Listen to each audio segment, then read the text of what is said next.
This is Jonathan Aguilar here for Pro Boxing Fans, joined by DAZN's Joe Markowski at the Casey Taylor Amanda Serrano press conference, April 30th, for all the belts at lightweight.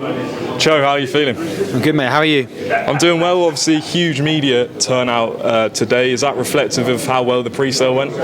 Yeah, I think it's reflective of the interest in the fight. We obviously in New York last week, we had a packed media day for Casey and Amanda last week, and there was a similar turnout from the US media. I think in both cases, interestingly, there's obviously the hardcore boxing media, and then there was a really healthy splattering of mainstream media too, which I think reflects the broader interest in the fight. I think it obviously reflects Jake's involvement in the fight. He's bringing a new set of eyeballs to this and a new intrigue, but at the core of it is the public are realising, I think the media are realising, that this is an excellent fight and an excellent sort of moment in time for the sports industry to acknowledge the progress being made in women's sport. And I think this fight transcends women's boxing for sure. It transcends boxing, in my opinion, and goes into something a bit bigger, a bit of a sort of cultural milestone. So we're really excited about it, DAZN, and I think we'll be throwing the full weight of our machine behind it the next couple of months. From a DAZN perspective, where does this fight rank in maybe the last year or so of events you've had? Well, I think if you look at the last 12 months, or the last 12 months until this fight would have happened, you've got, occasionally boxing events cut through into something bigger than boxing. I think Canelo Billy Joe, for a few reasons, did that, because obviously transatlantic event, genuinely competitive matchup. Coming out of COVID, it was the first big sort of stadium event that had happened anywhere in the world at that point. That was probably, the biggest event we've had in the last 12 months. And I think that this event, whilst it won't be on Canelo level in terms of numbers, it will certainly be up there in terms of the breadth of our partners and celebrities we work with and our marketing teams to get their teeth into. It's got a real set of ingredients that make for a very interesting cut-through moment. So when you have those moments as a broadcaster in boxing, you want to maximise them, and that's what we're going to be doing for the next 2 months. Obviously, you broadcast Jake Paul's first professional fight on the Andre card. Now he's back involved again. What impact does he have in terms of driving subscribers? Well, we'll see how he works as a promoter come April the 30th, and if he does a massive number, then there'll be some pressure on Eddie to go and find other ways to bring those numbers, right? Look, I think Jake brings, at the very least, a new set of eyeballs. He's got a huge platform, one of the biggest marketing platforms on the planet. We know from working with him as a fighter previously, we know from working with his brother and KSI previously, that there is a huge audience they bring, and their audiences transact with what they're doing. They want to follow their activity in their careers. So they bring huge eyeballs, big opportunity for us to commercialise that and maximise it, and we're looking forward to doing that.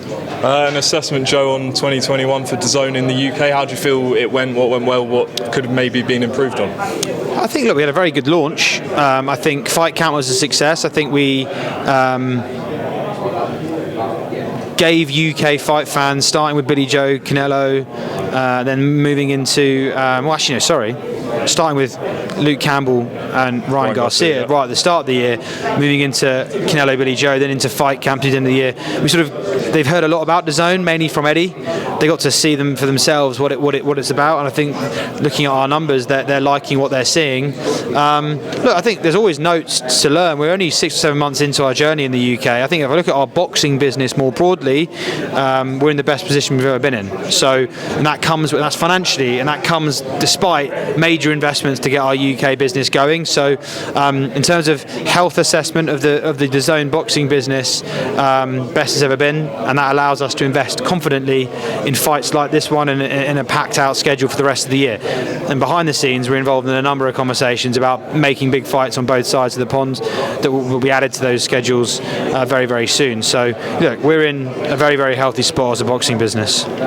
Obviously, when Eddie Hearn was with Sky Sports, they have what they call the machine of the Sky Sports News, the app, and obviously it's been established for years. It's a well-known brand, and they've got the football, etc. What can DAZN do you think, to increase visibility on fights and marketing? First of all, we can make great fights happen. That's the start point. You have to have that, otherwise, you're trying to push something that hasn't really got the value. This is a great example of that. I'd also think, like, a lot of noise gets made about the Sky marketing machine relative to ours, and Sky is a fantastic business, successful business. The audience numbers we see for our boxing events are not different to what Sky would do with the same content. Canelo Billy Joe did a massive number at 3 or 4 in the morning here in the UK. It wouldn't have been much bigger if it had been on Sky. So our machine, despite being smaller and newer, is very, very smart, and it's very, very efficient at capturing the eyeballs of subscribers or potential subscribers and then making them stay. So we are good at it. We're a digitally led business. We're not the same business as Sky, but I think the consumer knows how to use our products. They like our products.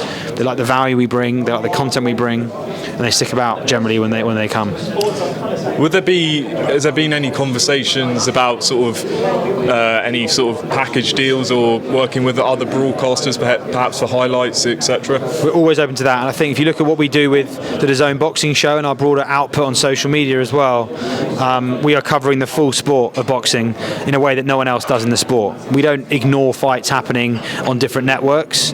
Everyone else in boxing does do that. So I would like to think, and I'll speak to my friend Adam Smith over at Sky, I'd like to think Sky throw the machine at this one because it's the right thing to do, because it's one of the biggest fights this year and it's great for women's sport as well. So we're going to continue to do what we do, which is cover the full sport. We're going to continue to have our door open to partnership conversations with anyone in the sport, other promoters, other broadcasters. Anyone who wants to talk about DAZN boxing is very welcome to come and do that. We'll have open eyes and open ears to those opportunities. So that's what we can do. Now we are expecting a slight clash same night. We're expecting Shakur Stevenson versus Oscar Valdez. I saw a tweet from Shakur Stevenson asking if the times can be staggered. Is there any sort of development on that? Yeah, we responded and we said great idea, we'll do our part in that, and Jake's got behind that too. Eddie's convinced ESPN will move off the date, which we'll have to wait and see. I'll speak to our colleagues at ESPN, and if we have to go earlier, we're happy to go earlier. There won't be a clash, is the long and short of it. And there shouldn't be, because these women deserve their moment in the sun. It's not good for the sport. If we clash, there's no point counter programming. So there won't be a clash. We'll likely go earlier if there is a date clash. Two more, and one I'm sure you are expecting, but I have to ask. Obviously, there was reports last year that DAZN were close to acquiring BT Sport. Reports last week that Discovery are in talks with BT Sport. Is there any comment you can make on that? Nothing more than just to add to what we've already put out as a business. At the end of the day, the deal didn't make sense, and we stepped away from it. That happens in business sometimes, and we wish BT and BT Sport and Discovery all the best going forward. We'll focus on growing our business in other ways, and there's many ways that we can do that. And just lastly, as you mentioned, Canelo Billy Joe Saunders was one of the biggest fights of 2021, and you had the Yildirim fight and the Callum Smith one before that. Obviously, his last fight was on Showtime with Caleb Plant.